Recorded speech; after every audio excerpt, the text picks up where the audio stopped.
Who could forget, for example, his takedown of NPR's CEO about her insane past tweets about white superiority and reparations? This was the moment we fell in love with Brandon Gill. Here it is. Do you believe that white people inherently feel superior to other races? I do not. You don't? You tweeted something to that effect. You said, I grew up feeling superior. Ha, how white of me. Why did you tweet that? I think I was probably reflecting on what it was to grow up in an environment where I had lots of advantages. It sounds like you're saying that white people feel superior. I don't believe that anybody feels that way, sir. I was just reflecting on my own experiences. Do you think that white people should pay reparations? I've never said that, sir. Yes, you did. You said it in January of 2020. You tweeted, yes, the North, yes, all of us, yes, America, yes, our original collective sin and unpaid debt, yes, reparations, yes, on this day. I don't believe that was a reference to fiscal reparations, sir. What kind of reparations was it a reference to? I think it was just a reference to the idea that we all owe much to the people who came before us. Was it? Brilliant. Welcome to the show. Representative, so nice to meet you. Thanks for having me on. Okay, so tell me everything. Start it all. How did you develop this great cross-examination style? Because my understanding is you're not a lawyer. I'm not a lawyer. And, you think of it as you've got 5 minutes with these people. That's all you get. And I'm a freshman, so I always go last, which means oftentimes all the good questions have been asked already. So we have our team go through all the things that these people have said, that they've tweeted, that they've said in interviews or that they've written. And we just ask them about it. Whenever you have Catherine Marr, she has a long history of saying absurd, wild, outlandish things. And I just wanted to simply ask her about it. Your firm, NPR, receives millions of dollars every single year. We're paying your salary. I think it's fair for me to ask you about some of the crazy things you've said in the past. And the funny thing about that hearing in particular is we could only get through a few of her tweets. There's a whole lot more we wanted to get to, but just didn't have time. Oh, it was amazing. The part where, she's like, you're like, are you for reparations? And she's like, no. And you're like, you tweeted that you are. And she's like, no, you said you read that book. No, I never read that book. You said I took the whole day off to sit at home reading the book. It was so great. So one of my questions for you is, now that we've seen you time and time again, bring the receipts. Like they know if you're holding up this paper, you've got them. You've proven you're careful. Are you getting more compliance from the witnesses in rolling over earlier?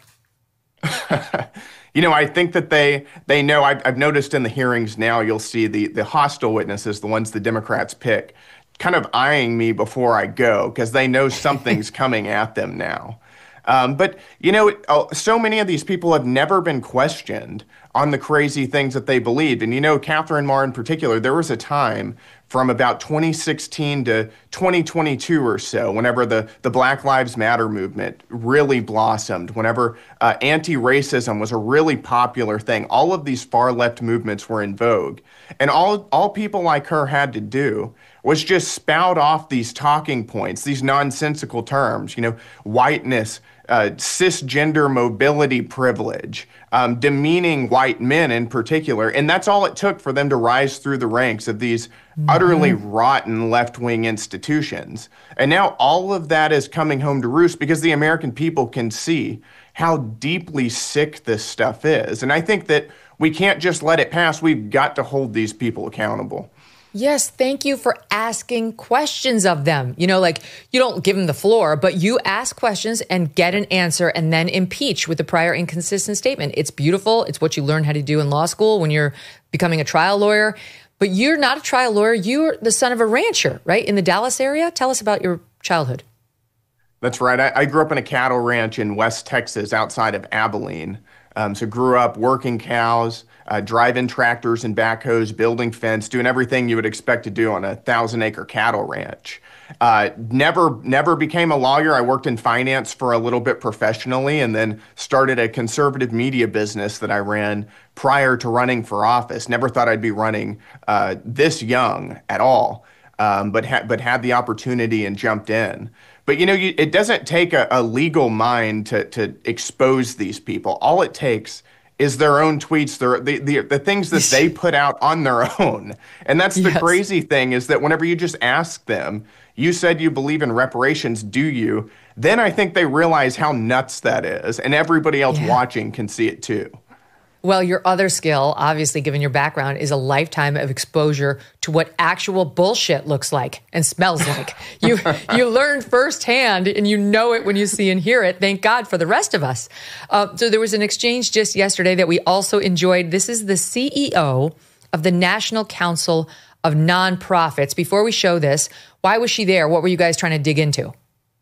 You know, we're digging into the NGO industrial complex. This is a group of nonprofits and NGOs that receive hundreds of billions of dollars every single year from taxpayer expense. And the Democrats brought this lady in, who's the head of a nonprofit sort of umbrella group that represents a whole lot of different charities. Some receive tax dollars, some don't. And they brought her in basically to make the case that all nonprofits are great. They're, building houses for the homeless, and they're feeding the poor. And the reality couldn't be further from the truth. This woman was a far left activist who is masquerading as a nonpartisan, nonprofit NGO person. So wanted to expose her as well and show that this is the person that the Democrats want to speak for their side of the aisle. Okay, so her name is Diane Yentl, President and Chief Executive Officer of the National Council of Nonprofits. Roll it, SOT 31. Are you a racist? I'm not a racist. You're not a racist. Particularly interesting because according to one of your affiliate charities under your nonprofit umbrella, denial of racism constitutes covert white supremacy. Are you a covert white supremacist? Sir, I'm here to talk about the essential work that nonprofits do. Are you a covert white supremacist? Can I talk about the work that nonprofits do in No, your I'm district? asking you if you're a covert white supremacist. I am here to talk about the essential work that nonprofits do. If you'd like to ask me a I question am utterly about dumbfounded. nonprofits You are on in your record right now, district and you will or not say throughout that the you are not a country. covert white supremacist? I don't have a definition in front of me. That is really, really astounding. I can answer very directly that I am not a covert white supremacist, and I imagine all of my colleagues can as well. I think you ought to reevaluate what you're doing in the nonprofit sector. So what's so brilliant about it is she could see you were laying the trap. She could see that she kind of had to say she was a covert white supremacist if you followed her own logic, right? Saying you're not a racist makes you a covert white supremacist. And so she didn't want to give you the point, that I am one, and concede the error of her own logic. So she just kept refusing to say it without thinking, why am I refusing to say this? This is such a basic denial that I should give. I was a little dumbfounded during that hearing because it was so easy for her to just say no. And I gave her 2 or 3 minutes. And I kept asking her, are you sure you want to answer that way? Would you please? I was basically begging her to tell everybody she was not a white supremacist. And she just refused to do it. Because it's either your logic was faulty or you're a white supremacist. And she chose A, or she chose B. She chose B. She was like, I'm fine leaving it out there that I might be a covert white supremacist. I'm good with that. It's just, that's very clever. That's very well done. Now, I have read that your role model is Jim Jordan. Is it true? That is absolutely true. I think he's been one of the most effective congressmen we've seen in a long time. So he's great. Trey Gowdy, he also was amazing at it. And honestly, you three are just in a very small class. I'm sure there's a couple others who I'm forgetting, but it's so rare that you actually enjoy a congressional hearing. And as you point out, by the time they get to the last guy, you're done. Everybody, are you noticing better attendance at these things when you go? We've noticed that people are paying a lot more attention to these things. I don't make the rules that these leftists set up. If Democrats want to come up with the idea that everybody is either a racist or a covert white supremacist, then let's hold them to the same standards as well. I didn't make that rule, but they need to hold to that as well because they're the ones who made it. But I have noticed in the hearings more and more people showing up. This administration is working very hard to try and fix this country. But while they're focused on fixing the country, They can't fix your personal finances. That's really up to you. And that's why thousands of Americans are turning to Birch Gold. In the past 12 months, the value of gold has risen by 30%. Think about that.